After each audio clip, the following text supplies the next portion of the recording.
Yeah guys, I just wanted to do a prediction video for this weekend's UFC event, UFC 157. Obviously this is going to be an historic event in mixed martial arts history. One thing I've always respected about Strikeforce is they put female mixed martial arts on the map. I think they did a good job of it as well, building up the fights and everything like that. The Gina Carano and Cyborg fight was amazing. I thought the build up to it, the press, everything like that, it really made Gina Carano a star. And obviously she's gone into Hollywood now, like she was in a film called Haywire and films like that. I think she's going to be in the new Fast and Furious, or so I've heard anyway. So obviously Strikeforce did a good job there, and they need respect, and their legacy will probably be remembered for that. And obviously bringing Fedor into the United States of America fighting as well. So I just want to start off the predictions, what I'm going to make. I'm basically just going to be doing the main card, but I just wanted to predict the Brendan Schaub and LeVar Johnson match, basically because I think this should be on the main card instead of the Court McGee and Josh Neer fight. Brendan Schaub is actually coming in this from 2 knockout losses, and kind of devastating knockouts as well, because Big Nog didn't really catch him with anything spectacular. He sort of got caught with soft punches. That's what I want to class him as anyway. Nothing like a big hook or uppercut. They were just like soft punches. The Ben Rothwell knockout were I remember literally within 10 minutes of him getting knocked out against Ben Rothwell, there were those GIF images of him swinging in the air with his eyes all starry-eyed from getting knocked out. I thought it I don't want to be all dramatic, but I thought it would be disturbing, because you don't want to see fighters getting knocked out like that. That's potential brain damage. And I don't know if Brendan Schaub has got a chin for the heavyweight division. We'll have to see tomorrow, because LeVar Johnson hits hard. So Brendan Schaub really needs to win this, if he stands a chance remaining in the UFC, especially with all the stuff what's going on this week with the fighters getting cut. So I've got to go with LeVar Johnson. I think he'll catch Brendan with something in the first round, exchange, knock him out. Next of all is Josh Koscheck versus Robbie Lawler. Watched Robbie for a long time. One of my favourite fights of all time was actually him against Nick Diaz. I thought that was amazing. I've actually got it on DVD. But Robbie's one of those fighters, Robbie Lawler is one of those fighters what's beatable. You never really see him go on a win streak. He's just one of those guys he's kind of sloppy, beatable, and he just fights with his heart more than his head. And I think Josh Koscheck will win. I don't know if he'll grind out a decision. I don't know what will happen, but I think Josh Koscheck will win. Next of all is Court McGee versus Josh Neer. Very, very boring fight for me personally. No disrespect to the guys. I respect both of them, obviously, for just being fighters. But as a fan and a viewer, I'm not bothered about it. I think Josh Neer will catch Court McGee with something in the second round, like a submission or something like that.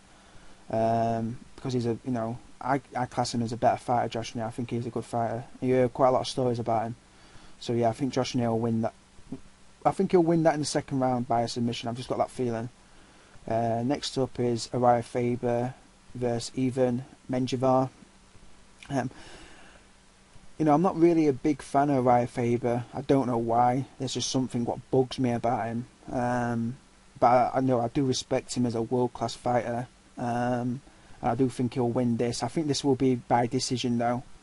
And I think he'll try and get back on the title hunt again, Faber, because he's got a big name, especially in the bantamweight division. He has got a big name, so good luck to both of them. Next up in the light heavyweight division, I'm really, really looking forward to this fight, just because of the styles. You've got Dan Anderson, who's a wrestler with crazy knockout power in both of his fists, with the H-bomb and everything like that, and you got Lyoto Machida, who I think is one of the most underrated fighters of all time by the fans. Fans seem to give him stick all the time,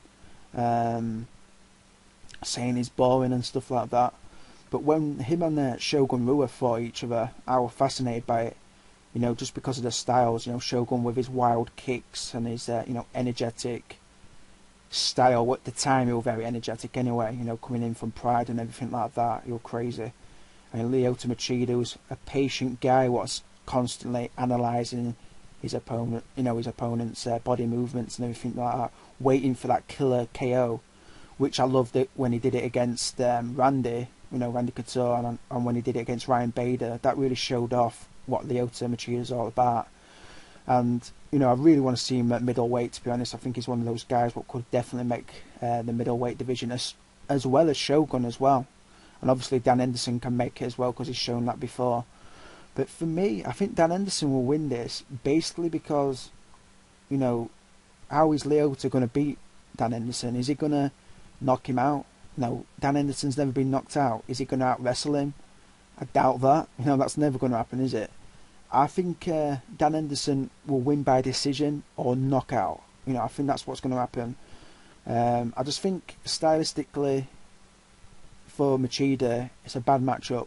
Maybe if it were over 5 rounds, Machida would win. But for me, I think Dan Henderson will win by decision or KO.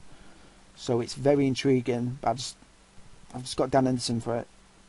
Next of all is the main event of the evening: Ronda Rousey versus Liz Carmouche. I think that's how you pronounce her name. Liz Carmouche, I've actually never seen her fight. I've got to be honest, I've never seen her fight.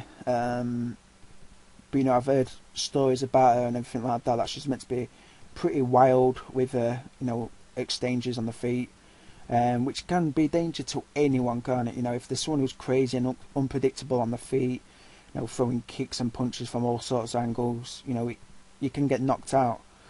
Ronda Rousey, apparently she's, I've been watching her, like whatever you call it, prime time and all that, the lead up to this fight, and she's been like working on, her head movement and everything like that. She's got like tennis balls or whatever they are.